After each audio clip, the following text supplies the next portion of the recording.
الحمد لله نحمده ونستعينه ونستغفره ونؤمن به ونتوكل عليه ونعوذ بالله من شرور أنفسنا ومن سيئات أعمالنا من يهده الله فلا مضل له ومن يضلله فلا هادي له ونشهد أن لا إله إلا الله وحده لا شريك له ونشهد أن سيدنا ومولانا محمدا عبده ورسوله وصلى الله تعالى عليه وعلى آله وأصحابه أجمعين. قال رسول الله صلى الله عليه وسلم: يؤتى بجهنم يوم القيامة تجر لها 70,000 زمام مع كل زمام 70,000 ملك.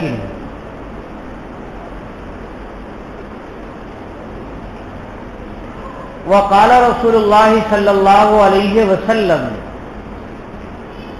احتجت الجنة والنار فقالت النار: يدخلني الجبارون والمتكبرون.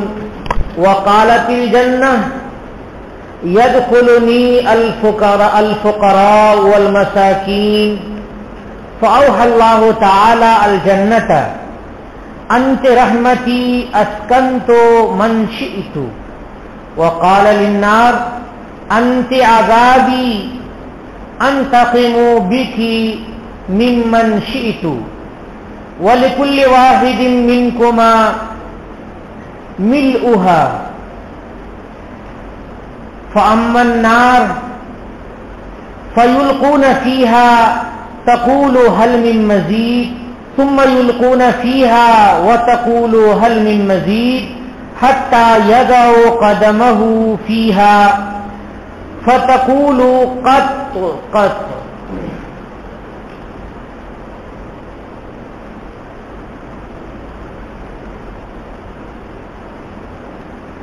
جرائم کرنے والوں پر قابو پانا بہت مشکل ہوتا ہے. حکومت جرائم پیشہ لوگوں کے لیے قانون بناتی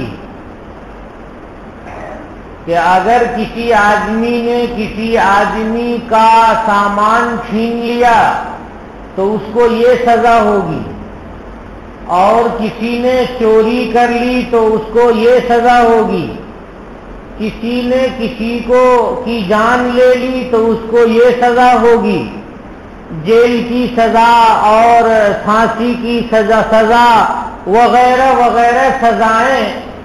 یہ ہر حکومت کے قانون میں سزائیں ہوتی ہیں، ورنہ تو حکومت چل نہیں سکے گی. رب العالمین کی حکومت آسمان و زمین پر اور ان کے علاوہ ساری کائنات پر ہے. اللہ رب العالمین نے جرائم پر قابو پانے، جرائم پیشہ لوگوں پر قابو پانے کے لیے، یا یوں کہیے کہ جرائم کو روئے زمین سے ختم کرنے کے لیے قوانین بنائے، اور ان قوانین کو قرآن پاک میں نازل کیا اور جناب محمد رسول اللہ صلی اللہ علیہ وسلم کے ذریعے امت کو بتا دیا.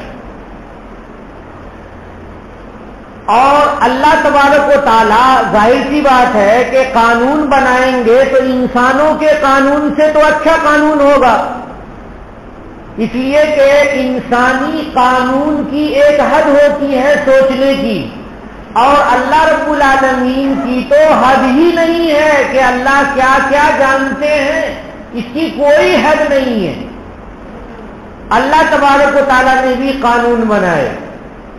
اللہ تبارک و تعالیٰ کا قانون انسانی قانون سے کہیں فائق ہے. اللہ تبارک و تعالیٰ نے قانون بنایا کہ اگر کوئی چور دنیا کے بھی قانون بنائے، سزائیں بنائی، اور آخرت کی بھی سزائیں بنائی کہ دنیا کی سزا، اگر کوئی چور چوری کر لے تو اس کا ہاتھ یہاں سے کاٹ دیا جائے، گتے سے اس کا ہاتھ کاٹ دیا جائے۔ اب جب چور گھومے گا پھرے گا تو ہر آدمی دیکھے گا کہ اس کا ایک ہاتھ ہے، دوسرا ہاتھ نہیں ہے، تو کوئی پوچھے گا یا یہ کہ لوگوں میں شہرت ہو جائے گی کہ چوری کی وجہ سے اس کا ہاتھ کاٹا گیا تھا۔ تو جتنے چور ارادہ کریں گے چوری کرنے کا، چوری کرتے ہوئے اس کا ہاتھ کاپ جائے گا۔ اللہ تبارک و تعالیٰ نے سزا کا اعلان کر دیا دنیا میں کہ اگر کوئی آدمی کسی کو قتل کر دے تو اس کے بدلے اس کو قتل کیا جائے گا۔ اسلامی قانون اگر ہو تو یہ قصاص کا قانون بھی جاری ہو جائے گا، اور جہاں اسلامی قانون ہے وہاں قصاص کا قانون جاری ہے۔ ایک آدمی نے ایک دوسرے کو قتل کر دیا، اگر اس کو اس کے بدلے میں قتل کر دیا جائے تو پورے ملک میں قتل کرنے کے لیے ایک دوسرے پر کسی کا ہاتھ نہیں اٹھے گا۔ کیوں کہ جہاں قتل کرنے کا ارادہ کرے گا تو اپنی گردن بھی کٹتی ہوئی نظر آئے گی اسے۔ اگر کوئی زنا کر لے تو اگر وہ شادی شدہ نہیں ہے تو اس کو 100 کوڑے لگائے جائیں گے، اور کہاں پر لگائے جائیں گے؟ سارے لوگوں کے سامنے مجمع عام میں کوڑے لگائے جائیں گے۔ ایک آدمی اگر کوئی زنا کر لے اور اس کو کوڑے لگ جائیں تو پورے ملک میں زنا کی تعداد کم ہو جائے گی، بلکہ ختم ہو جائے گی۔ اگر شادی شدہ ہے تو رجم کر دیا جائے، یعنی پتھر سے مار کر کے اسے ختم کر دیا جائے تو پورے ملک سے زنا ختم ہو جائے گا۔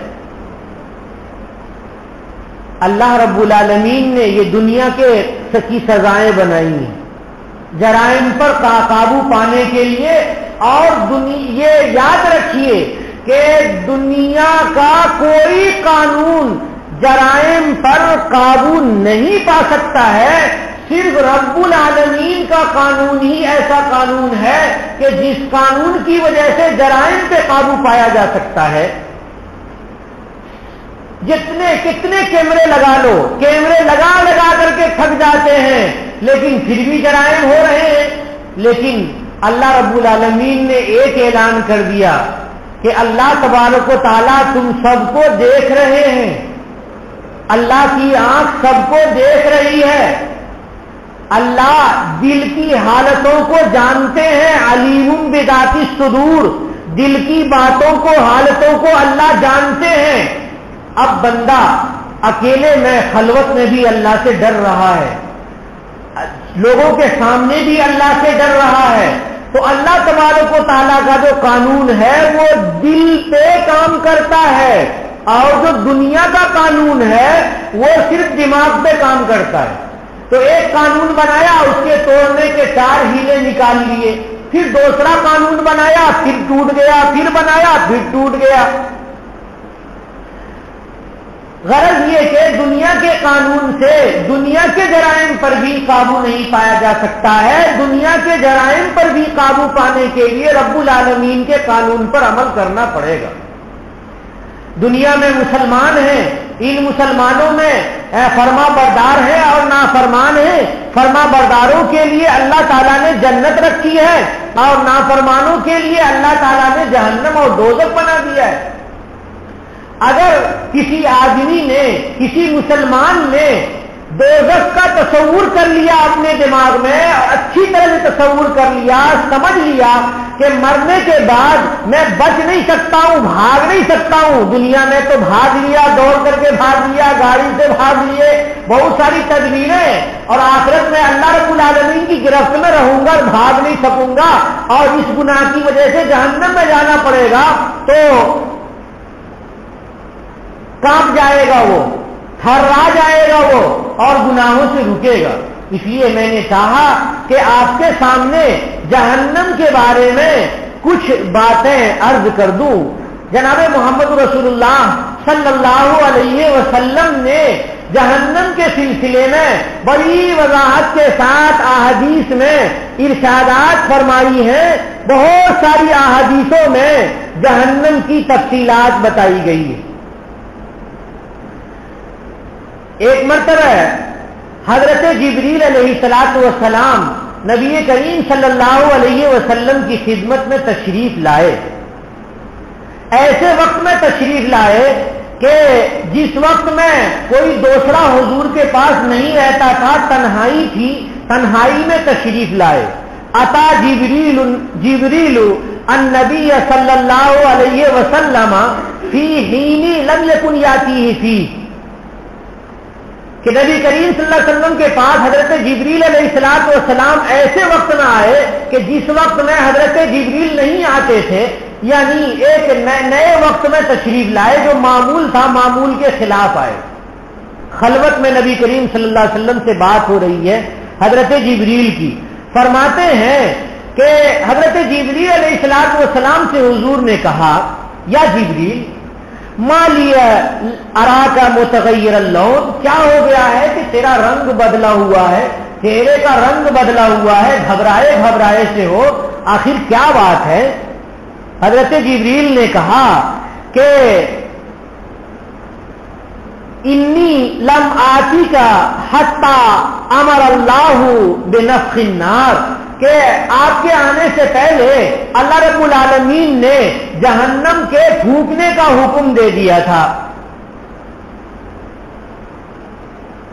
اللہ تبارک و تعالیٰ نے جہنم کے پھونکنے کا حکم دیا، اس کے بعد ہی میں آپ کے پاس آ سکتا تھا کام کرنے کے بعد۔ فرمایا نبی کریم صلی اللہ علیہ وسلم نے، اے جبریل جہنم کے بارے میں بیان کرو، یا جبریل صفلی النار، جہنم کے بارے میں بیان کرو، وَنْعَتْ لِي جہنم، اور جہنم کی صفت بیان کرو کہ دوزخ کیسا ہے۔ فرمایا حضرت جبریل نے، دھیان سے سنیے، ان اللہ امر بها فاوقد علیہا الف عام، اللہ تبارک و تعالیٰ نے جہنم کے لیے حکم دیا کہ جہنم سلگائی جائے، دہکائی جائے، تو 1000 سال تک اس کو دہکایا گیا، اس کو گرم کیا گیا، جلایا گیا، حتی یبت، یہاں تک کہ جہنم سفید ہو گئی، یعنی جہنم کی آگ سفید ہو گئی 1000 سال تک دہکانے کی وجہ سے۔ ثم اوقد علیہا الف عام، اس کے بعد پھر آگ کو سلگایا 1000 سال، اور آگ جلتی رہی، دہکائی جاتی رہی، تیز سے تیز کی جاتی رہی، حتی احمرت، یہاں تک کہ آگ سرخ ہو گئی، لال ہو گئی۔ ثم اوقد علیہا الف عام، پھر اس کے بعد 1000 سال تک جہنم کو اور گرم کیا گیا، اور گرم کیا گیا۔ کتنے سال ہو گئے؟ 3000 سال ہو گئے۔ کہتے ہیں حتی اسودت، یہاں تک کہ جہنم کالی ہو گئی۔ فَهِيَ سَوْدَاءُ مُظْلَمَةٌ لَا يُضِيءُ شَرَرُهَا وَلَا يُطْفَأُ لَهَبُهَا، کہتے ہیں کہ جہنم نہایت ہی کالی ہے، یعنی اس کی آگ خطرناک کالی ہے، اس کے شرر میں یعنی جو شعلے ہیں اس میں کوئی روشنی نہیں ہے، اور اس کے جو انگارے ہیں وہ بجھتے نہیں ہیں، بجھ نہیں سکتے ہیں، کسی طرح کے پانی سے بجھ نہیں سکتے۔ وقال والذی بعثنی، حضرت جبریل نے کہا قسم اس ذات کی جس نے مجھے آپ کے پاس بھیجا ہے، لو ان حلقۃ من حلق السلسلۃ التي نعت اللہ فی کتابہ وضعت علی جبال الدنیا لعذابتها، کہ اگر ایک حلقہ یعنی زنجیر، اگر ایک حلقہ جس کو یعنی زنجیر کو جو بیان کیا ہے، جس زنجیر میں آپ کو کنٹرول کیا ہوا ہے اللہ تبارک و تعالیٰ کی طرف سے، جو اللہ نے کتاب اللہ میں بیان کر دیا ہے، اس ایک حلقے کو، یعنی جو زنجیر ہوتی ہے، جو زنجیر کے حلقے ہوتے ہیں الگ الگ، ارے چینل ہوتے ہیں تو ہر ایک کا اس کا حلقہ ہوتا ہے، چین میں دیکھو الگ الگ حلقے جڑے ہوئے ہوتے ہیں، ایک حلقہ اگر دنیا کے پہاڑوں پہ رکھ دیا جائے تو پہاڑ پگھل جائیں، اتنی سخت جہنم گرم ہے، اتنی سخت گرمی ہے کہ ایک حلقہ دنیا کے پہاڑ پہ رکھا جائے تو پہاڑ پگھل جائیں۔ بتائیے کہ کتنا ہیٹسٹ، کتنا گرم ہے دوزخ۔ نبی کریم صلی اللہ علیہ وسلم نے کہا جبریل علیہ السلام سے، حسبی یا جبریل، جبریل بس کرو اب مت بیان کرو۔ کون کہہ رہے ہیں؟ نبی کریم صلی اللہ علیہ وسلم کہہ رہے ہیں کہ جبریل بس کرو اب مت بیان کرو۔ لا یتصدع قلبی، میرے قلب میں اب یہ بات ٹکرا کر کے مطلب برداشت نہیں ہو رہی ہے، اتنی خطرناک لگ رہی ہے، جہنم کی صفت اتنی خطرناک ہے۔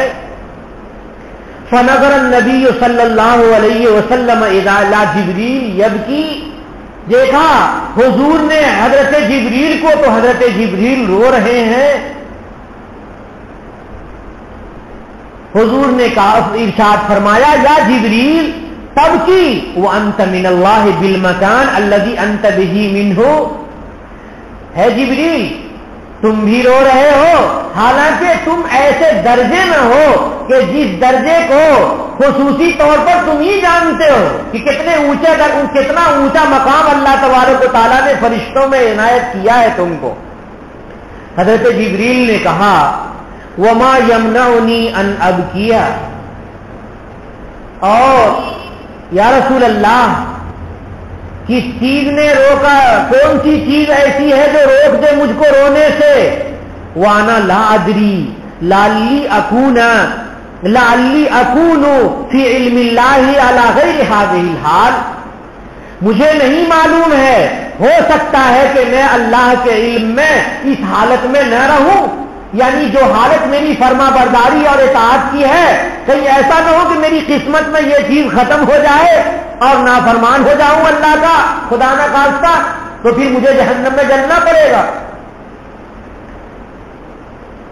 اس کے بعد حضرت جبریل نے کہا آپ کو معلوم نہیں ہے وقد کان ابلیس مع الملائکہ، یہ جو ابلیس ہے فرشتوں کے ساتھ رہتا تھا، معلم الملائکہ نہیں، معلم الملائکہ، فرشتوں کا شاگرد تھا، فرشتوں کے اتنی عبادت کی تھی کہ فرشتے کے برابر ہو گیا تھا۔ معلوم نہیں ہے کہ ابلیس فرشتوں کے ساتھ رہتا تھا لیکن جہنم رسید ہو گیا نا یا رسول اللہ، تو مجھے ڈر ہو رہا ہے۔ حضور آپ کو یہ معلوم نہیں کہ کانا ہاروت و ماروت من الملائکہ، ہاروت اور ماروت جو دو فرشتے تھے وہ بھی تو فرشتوں میں سے تھے، لیکن روئے زمین پہ آ کر کے وہ جادو اور سحر سکھا رہے تھے، تو ان کا درجہ کتنا گر گیا، تو میرا درجہ بھی کہیں گر نہ جائے، مجھے ڈر لگ رہا ہے۔ فلم یزل النبی صلی اللہ علیہ وسلم یبکی، چنانچہ حضور بھی رونے لگے، وہ جبریل علیہ السلام، یہاں تک کہ جبریل بھی رونے لگے، حضور بھی رو رہے ہیں، حضرت جبریل بھی رو رہے ہیں۔ کاہے سے رو رہے ہیں بھائیوں؟ جہنم کی خوفناکی سے، جہنم کی سزا سے، اور جہنم کی ہولناکی سے کہ کتنی خطرناک، کتنی جلانے والی جہنم اللہ رب العالمین نے بنا دی ہے۔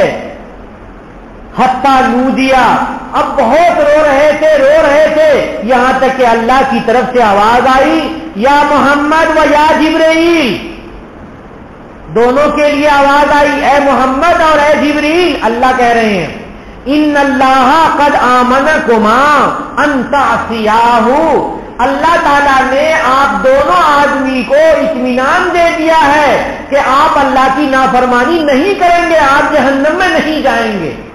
جب اللہ کی طرف سے اطمینان کا اعلان ہوا کہتے ہیں قالا فرتفع جبریل علیہ السلام، یہاں تک کہ حضرت جبریل علیہ السلام چلے گئے. فخرج النبی صلی اللہ علیہ وسلم، حضور نکلے، یعنی حضور خلوت میں تھے، اکیلے میں تھے، اور اس کے بعد حضور نکلے.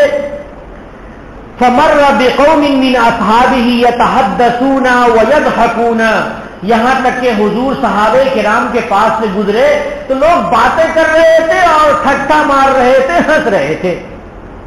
حضور نے ارشاد فرمایا تضحکون وجہنم من ورائکم، تم ہنس رہے ہو حالانکہ تمہارے پیچھے جہنم کی آگ ہے، پھر بھی ہنس رہے ہو. لو تعلمون ما اعلم لضحکتم قلیلا ولبکیتم کثیرا، اگر تم لوگ جان لیتے جو میں جان رہا ہوں تو تم لوگ بہت کم ہنستے اور بہت زیادہ روتے. وَلَخَرَجْتُمْ إِلَى الصِّعَابَاتِ تَجْأَرُونَ إِلَى اللَّهِ، اور تم لوگ سخت اعمال کی طرف چلے جاتے، مشقت والے عبادتوں میں لگ جاتے اور اللہ تعالیٰ کا پڑوس تلاشتے کہ میں اللہ کا قریبی بن جاؤں.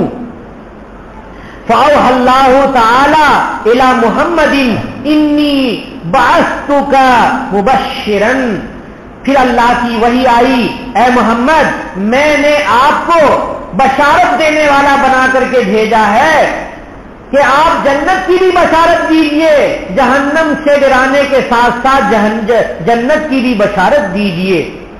رسول اللہ صلی اللہ علیہ وسلم نے ارشاد فرمایا ابشروا وسددوا وقاربوا، تم لوگوں کو جنت کی بشارت ہو کہ تم میرے صحابی ہو تو تم لوگوں کو بھی اللہ جنت دیں گے.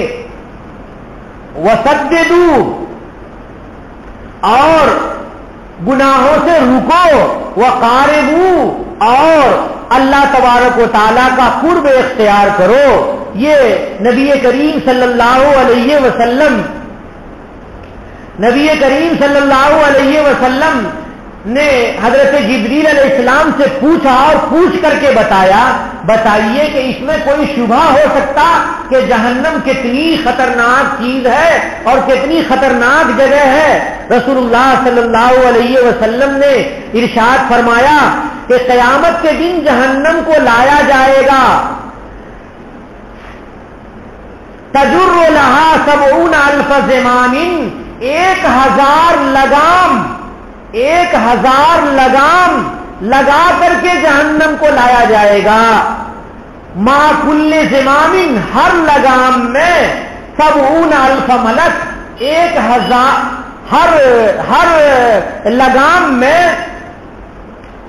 70,000 فرشتے ہوں گے. 70,000 لگام کے ساتھ لایا جائے گا اور ایک ایک لگام کو 70,000 فرشتے پکڑے ہوئے ہوں گے. کتنی خطرناک قسم کی صورتحال ہوگی. ایک مرتبہ نبی کریم صلی اللہ علیہ وسلم نے ارشاد فرمایا کہ جنت اور جہنم نے آپس میں بحث کی. احتجت الجنت والنار، جہنم نے کہا کہ ارے میرا مرتبہ اونچا ہے، یدخلنی الجبارون والمتکبرون، کہ میرے اندر جو داخل ہوں گے بڑے بڑے متکبر اور بڑے بڑے سخت گیر جو داخل ہوں گے. وقالت الجنہ، اور جنت نے کہا یدخلنی الفقراء والمساکین، میرے پاس جو داخل ہوں گے وہ فقیر ہوں گے، مسکین ہوں گے. تو اللہ تبارک و تعالیٰ نے جنت کو وحی کی کہ اے جنت تمہیں معلوم ہے انت رحمتی، تو میری رحمت ہے.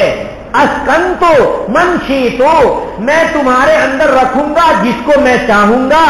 اور جہنم سے کہا اللہ تعالیٰ نے کہ تو میرا عذاب ہے، میں تیرے ذریعے انتقام لوں گا جن سے چاہوں گا، نافرمانوں کو سزا دوں گا تمہارے ذریعے سے. وَلِكُلِّ وَاحِدٍ مِّنكُمَا مِلْؤُهَا، اور تم سب کو بھر دوں گا، جنت کو بھی بھر دوں گا اور جہنم کو بھی بھر دوں گا. لیکن جہنم کے بارے میں کہتے ہیں کہ آگ میں لوگ ڈالے جائیں گے جہنم میں، تو جہنم کہے گی حل من مزید، اور بھی ہے اللہ لے آئیے. اور پھر ڈالے جائیں گے جہنم میں، تو پھر جہنم کی آواز آئے گی حل من مزید، کیا اور بھی ہے؟ یہاں تک کہ رب العالمین کی طرف سے قدم اس کے اوپر رکھا جائے گا تو جہنم کہہ دے گی قط قط، بس بس، اب ہمارے اندر وسعت اور طاقت نہیں ہے۔ بھائیو، رب العالمین سے ڈرتے رہنا چاہیے۔ جب حضور ڈر رہے ہیں اور جب حضرت جبریل ڈر رہے ہیں تو ہم سب کی کیا حیثیت ہے؟ صحابہ کرام جہنم سے کتنا زیادہ ڈرا کرتے تھے۔ ہمیں دعا کرنی چاہیے کہ اللہ ہمارے ایمان کو، ہمارے اعمال کو سلامت رکھیں، باقی رکھیں، توبہ کی توفیق عطا فرمائیں اور جہنم کے عذاب سے ہمیں بچا لیں۔ وآخر دعوانا الحمدللہ رب العالمین۔